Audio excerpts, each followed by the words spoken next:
Looks like we're diving deep into life insurance today. So we all know we should probably think about, but it's not always the most, thrilling topic, right? Yeah, not exactly dinner table conversation. Right. But we've got some info here from Diversified Insurance Brokers, and one thing they said really hit home for me. It's not about getting the most life insurance. It's about getting the right amount. Exactly. And that's what we're going to unpack today. So ready to find that sweet spot. Absolutely, let's dive in. Awesome.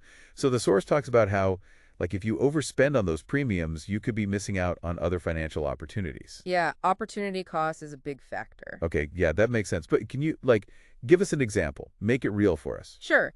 Let's say you're overpaying, I don't know, like $500 a month on premiums. Okay, ouch, that's a decent chunk of change. Right. It might not seem huge, but think about it. If you invested that $500 every month for 10 years, let's say with a 7% return, Compound interest, my favorite. you could end up with like an extra $80,000 for retirement. Whoa, okay, suddenly that overpayment is feeling a lot more painful? Exactly. Makes you think twice, right? Absolutely. So how do we figure out what the right amount is for us? The source mentioned that 10 to 15 times your income rule of thumb. Yeah, the 10 to 15x rule. Is that a good place to start? It's a decent starting point, but there's more to consider, Like, what about your debts? Got a mortgage, student loans, car payments? Oh, yeah, true. Those don't magically disappear. Nope.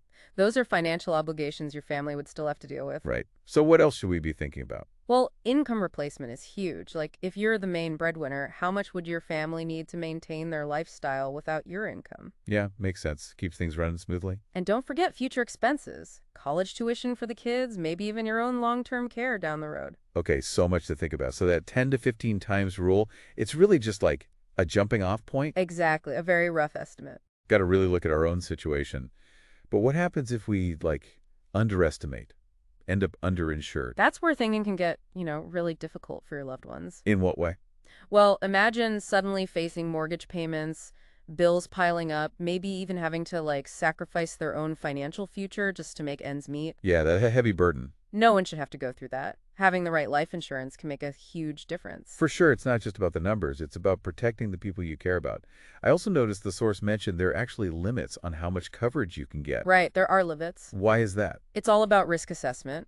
Insurance companies look at things like your income, your assets, to determine the appropriate coverage. They want to make sure the policy benefits your beneficiaries, but also, they want to avoid creating a situation where someone could potentially profit from a tragic event. Right, that makes sense. So someone with a really high income might actually need multiple policies.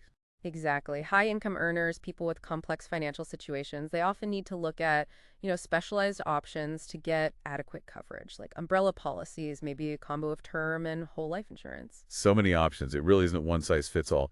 The source also mentioned something called tailored life insurance solutions. Oh, yeah, that's key. What does that customization process look like? What should we be prepared to talk about with an insurance broker? Well, a good broker will really take the time to understand your specific needs. They'll ask about your income, your debts, your family, your long-term goals, and then they'll walk you through the different types of policies and help you find the one that aligns with, your priorities. So it's about having an open and honest conversation. Absolutely. Making sure you're getting the right policy for you, not just any policy. Exactly. It's about finding that perfect fit, coverage that gives you genuine peace of mind without a necessary financial strain. Well, this deep dive has really shown that a life insurance isn't just a, check it off the list kind of thing. Nope, definitely not. It needs real thought, a personalized approach. So as you think about your own life insurance journey, here's something to ponder. How does life insurance fit into your overall financial plan? Are there other strategies you should be exploring alongside it to really a secure future? That's the real key, thinking holistically. And on that note, we'll wrap up this deep dive. Thanks for joining us. Thanks for having me. COTB.